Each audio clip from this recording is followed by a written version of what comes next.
आणि नंतर बघणार आहोत बातम्या थोडक्यात। इंडोनेशियाच्या बांटेनमध्ये सेरांग समुद्र किनाऱ्याला सुनामीचा फटका बसला आणि ज्यामध्ये 43 जणांचा मृत्यू झालाय, 600 पेक्षा जास्त जण जखमी झाल्याची भीती व्यक्त होते। मध्य हार्बर मार्गावर आज मेगा ब्लॉक असणारे पश्चिम रेल्वेवर जम्बो ब्लॉक असेल। मध्य रेल्वेच्या मुलुंड ते माटुंगा या स्थानकांदरम्यान अप धीम्या मार्गावर आणि हार्बर रेल्वेच्या कुर्ला वाशी या स्थानकांदरम्यान अप आणि डाऊन मार्गावर मेगा ब्लॉक असणार आहे। अलीकडे सिडकोच्या 15,000 घरांची सोडत काढण्यात आली। यातली 1100 घरं शिल्लक राहिली आहेत। या शिल्लक घरांच्या विक्रीचा निर्णय आता सिडकोनं घेतलाय। जानेवारी महिन्यात यासाठीची जाहिरात प्रसिद्ध केली जाणार आहे। अपयशाची जबाबदारी नेतृत्वानं घेतली पाहिजे आणि यशाचं बाप अनेक असतात, पण अपयश अनाथ असतं आणि अपयश आल्यावर कमिटी बसते तर विजयाबद्दल आनंद व्यक्त केला जातो। केंद्रीय रस्ते आणि वाहतूक मंत्री नितीन गडकरींच्या या सूचक विधानानंतर सध्या चर्चा रंगतायत। यापुढे 68% आरक्षित प्रवर्गातल्या उमेदवारांना 32% खुल्या जागांच्या प्रवर्गातही अर्ज करण्याची मुभा मिळणार आहे आणि त्यामुळे खुल्या जागांना अधिक कात्री लागणार असं दिसतं। आरक्षित गटात अधिक उमेदवारांना त्यामुळे संधी मिळू शकेल। भाजपचं हे एकतर्फी प्रेम आणि ते आमच्यावर लादलं जातंय असा टोला लगावलाय शिवसेना खासदार संजय राऊत यांनी। शिवसेनेनं पहिल्यांदाच युतीच्या चर्चांबद्दल आपली भूमिका मांडली आहे। राज ठाकरे गेल्या आठवड्यात नाशिक दौऱ्यावर होते। यावेळी त्यांनी मोदी सरकारवर जोरदार तोफ डागलेली आहे। काँग्रेस राष्ट्रवादीपेक्षा फडणवीस सरकार हे बेकार आहे असा टोला काल त्यांनी लगावला। या दौऱ्यादरम्यान काल त्यांनी काळाराम मंदिरालाही भेट दिली आणि यावेळी त्यांनी पूजाही केल्याचं कळतंय। अवनी वाघिणीच्या 2 पैकी एका बछड्याला शोधण्यात वनविभागाला यश आलेलं आहे। वन कर्मचाऱ्यांनी मादी बछड्याला यवतमाळमधल्या राळेगाव तालुक्यातल्या सराटी जंगलातून जेरबंद केलंय। शिक्षण संस्थांच्या भ्रष्टाचारात शिक्षणाधिकारी सामील असल्याचं धक्कादायक स्पष्टीकरण शिक्षण मंत्री विनोद तावडेंनी दिलंय। हा भ्रष्टाचार थांबवण्यासाठीच ऑनलाईन प्रवेश प्रक्रिया राबवण्याचा निर्णय सरकारनं घेतलाय असंही त्यांनी म्हटलंय। अवघ्या 16 वर्षाच्या मुलानं 10 वर्षाच्या शालेय विद्यार्थ्याचा खून केल्याची घटना घडली आहे मुंबईतल्या साकीनाका परिसरात। देशात सध्या हनुमानाच्या जातीवरून राजकारण सुरू आहे। सरसंघचालक मोहन भागवत यांनी या सगळ्या प्रकारावर टीका केली आहे। आपण जे आचरण करतो त्याचा परिणाम समाजावर होत असतो असंही त्यांनी यावेळी म्हटल्याचं कळतंय। जेएनयूतल्या विद्यार्थी संघटनेचा माजी अध्यक्ष कन्हैया कुमार यांनी मुंबईत ऑल इंडिया प्रोफेशनल काँग्रेसनं आयोजित केलेल्या कार्यक्रमाला काल हजेरी लावलेली होती। मोदी सरकारवर यावेळी त्यांनी घणाघाती टीका केली। सध्या राज्यात सत्ताधारी भाजपकडून सीएम चषकाचं आयोजन करण्यात येतं। युवक काँग्रेसनं त्याला बेकारी चषकानं उत्तर द्यायचं ठरवलंय। या स्पर्धेत क्रिकेट सामना खेळण्याऐवजी पंतप्रधान मोदींनी 2014 साली दिलेल्या आश्वासनांचा लेखाजोखा मांडला जाईल। सिन्नर शिर्डी रस्त्यावर देवपूर फाट्याजवळ पायी पालखीतल्या साई भक्तांना कारनं धडक दिल्याचं कळतंय आणि स्विफ्ट कारच्या या धडकेमध्ये 13 साई भक्त जखमी झाल्याची माहिती कळतेय। मालेगाव शहरातल्या मोसम पुलावरच्या फुले चौकातली घटना आपण बघतो आहोत। अचानक तिथे स्फोट झालेला आहे आणि सिलेंडरचा स्फोट झालाय फुग्यात गॅस भरताना आणि त्यामुळे इथे खळबळ उडाली। पुण्यातली बातमी हडपसरची सासूच्या त्रासाला कंटाळून महिलेला मुलाचा खून करून स्वतःही जीवन संपवलेलं आहे। हडपसरच्या मगरपट्टा भागातली ही घटना आहे। पोलीस कर्मचारी अमित कांबळेची ती पत्नी होती। ज्येष्ठ अभिनेते नसीरुद्दीन शहांच्या वादग्रस्त विधानावर पाकचे पंतप्रधान इम्रान खान यांनी टिप्पणी केली। मोहम्मद अली जिन्नांचं मत होतं की भारतात अल्पसंख्याक सुरक्षित राहणार नाहीत, म्हणून नसीर जे म्हणतायत ते मला पटतं असं इम्रान खाननं म्हटलंय। आणि यालाच नसीरुद्दीन शाह यांनी देखील आता चोख उत्तर दिलंय। ते जे म्हणतायत त्यांच्या देशात त्यांनी आधी अंमलात आणावं। आमच्याकडे 70 वर्षांपासून लोकशाही आहे, स्वतःची काळजी कशी घ्यावी हे आम्हाला कळतं असं उत्तर आता नसीरुद्दीन शाह यांनी दिलंय।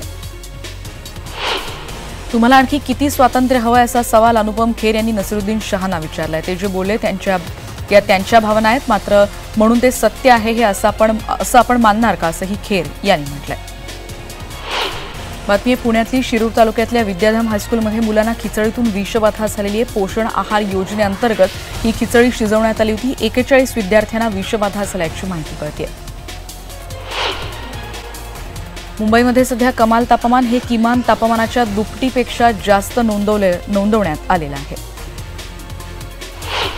मध्य रेल्वेच्या प्रवाशांना दिलासा देणाऱ्या परळ टर्मिनसचं काम वेगात सुरू आहे आणि लोकल फेऱ्यांसाठी हे टर्मिनल उपयुक्त ठरणारे रूट रिले इंटरलॉकिंगचं काम नुकतंच मध्य रेल्वेकडून पूर्ण करण्यात आलं। प्रवासी सुविधेसाठी मध्य रेल्वेनं मुंबई करमाळी मुंबई मडगाव मार्गावर विशेष गाड्या चालवण्याचा निर्णय घेतलाय। ठाणे पनवेल रोहा खेड चिपळूण रत्नागिरी कणकवली कुडाळ थिविम या स्थानकांवर या गाड्या थांबतील। पुणे जिल्ह्यातल्या शिरूरमध्ये कान्हू मेसाईमध्ये शालेय विद्यार्थ्यांना 41 विद्यार्थ्यांना खिचडीतून विषबाधा झाल्याची माहिती कळते. मुंबईतल्या वडाळा विड्डाणपुलाचा काही भाग तोडून रस्त्याला खेटून उभारण्यात आलेलं हॉटेल वडाळा इन याच्यावर आता पालिकेनं कारवाई केलेली आहे. पालिकेच्या जागेवर हे 17 खोल्यांचं हॉटेल उभारण्यात आलं होतं. हिंदकेसरी पैलवान गणपत आंदळकर यांच्या कोल्हापुरातल्या घरी चोरी झालेली आहे. ते आपल्या कुटुंबासकट पुण्यातल्या मुलाकडे गेले होते आणि त्यावेळी त्यांच्या घराचा दरवाजा तोडून ही चोरी करण्यात आली आहे. बातमी रायगडातली मुंबई गोवा हायवेवर माणगाव नजीक प्रचंड वाहतूक कोंडी झालेली होती. काल माणगावजवळ दोन्ही बाजूला 2 ते 3 किलोमीटरच्या वाहनांच्या रांगा लागल्या होत्या. मुंबईहून अलिबागला जाताना परदेशी पक्ष्यांचं सध्या दर्शन घडते. रशियाच्या दिशेनं हजारो पक्षी हे भारतात तात्पुरतं या मोसमामध्ये स्थलांतरासाठी येत असतात.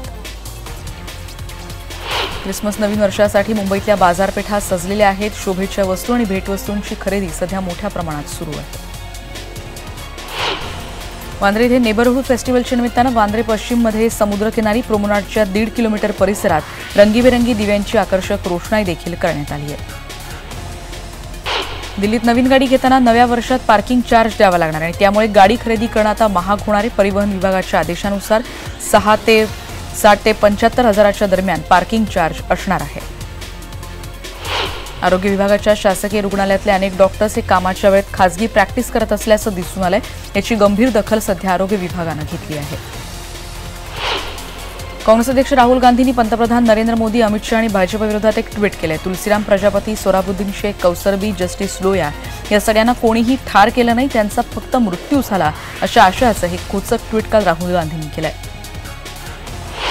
निवडणुका जवळ येऊन ठेपल्यात. मोदी सरकारनं मोठा दिलासा देण्याचा प्रयत्न केलाय. 33 वस्तूंवरचा जीएसटी दर घटवल्याची घोषणा काल जेटलींनी केली. यामुळे टीव्ही, संगणक, टायर यांच्यावरचा जीएसटीत कपात केली जाणार आहे. त्यामुळे वस्तूंचे दर कमी होतील. 31 डिसेंबरनंतर व्हॉट्सअॅप काही जुन्या ऑपरेटिंग सिस्टीमला सपोर्ट करणार नाही. नोकियाचा जुना ऑपरेटिंग सिस्टीम व्हॉट्सअॅपचा वापर त्यामुळे त्याच्यावर होऊ शकणार नाही. खासगी कम्प्युटर आणि दूरसंचार यंत्रांवरच्या डेटा तपासणीचा अधिकार राष्ट्रीय तपास संस्थांना देण्याच्या मुद्द्यावरून मोदी सरकारला विरोधकांनी चांगलंच घेरलेलं आहे. आणि त्या दरम्यान यूपीए सरकारच्या काळातही फोन आणि मोबाईलवर पाळत ठेवली जात असल्याचंही आता उघड झालंय. भारतीय दूरसंचार नियामक प्राधिकरणानं कॉलड्रॉप आणि सेवांमधला दर्जा घसरल्याबद्दल दूरसंचार कंपन्यांना 56 लाखांचा दंड ठोठावलाय. ही आकडेवारी गेल्या 6 महिन्यातली असल्याची कळतीये. 2016च्या T20 वर्ल्ड कपच्या वेळी कराच्या रूपानं भरलेले 160 कोटी परत करण्याचे आदेश आयसीसीनं बीसीसीआयला दिलेत. 31 डिसेंबरची मुदत यासाठी देण्यात आली आहे. 1984च्या शीख विरोधी दंगलींप्रकरणी जन्मठेपेची शिक्षा झालेल्या सज्जन कुमार यांना दिल्ली हायकोर्टाच्या निर्णयाविरोधात आता त्यांनी सुप्रीम कोर्टात याचिका दाखल केली आहे. राजीव गांधींचा भारतरत्न पुरस्कार परत घेण्याच्या प्रस्तावावर आपचे आमदार अलका लांबांनी नाराजी व्यक्त केली होती. त्या राजीनामा देणार का अशा चर्चा रंगत होत्या, पण मी राजीनामा देण्याचा प्रश्न येत नाही असं आता लांबा यांनी म्हटलंय. माजी क्रिकेटपटू मास्टर ब्लास्टर सचिन तेंडुलकरनं अंजलीसह सुवर्ण मंदिरात काल दर्शन घेतलं. यावेळी सुवर्ण मंदिराच्या पदाधिकारी या दोघांचा सन्मान केला. सानिया मिर्झानं पहिल्यांदाच आपल्या मुलाचा फोटो काल सोशल मीडियावर शेअर केला. आमिर खान महाभारत हा सिनेमा लवकरच प्रेक्षकांच्या भेटीला आणणार आहे आणि महत्वाकांक्षी प्रोजेक्टसाठी तो सध्या खूप मेहनत करतो आणि यातली कृष्णाची भूमिका तो साकारणार आहे असं शाहरुख खाननं एका मुलाखतीत म्हटलंय. प्रियंका आणि निक जोनास तिसरं आणि शेवटचं रिसेप्शन आता हॉलिवूडच्या त्यांच्या मित्रांसाठी देणार आहेत. अमेरिकेला हे दाम्पत्य त्यामुळे रवाना होत आहे. मर्सिडीजची व्ही क्लास कार येत्या 24 जानेवारीला भारतात लॉन्च होते. लक्झरी व्हॅन श्रेणीमध्ये ही कार येते. 7 आणि 8 सीटर असे 2 पर्यायामध्ये आहेत. 75 ते 85 लाखांच्या घरात ही कार असेल.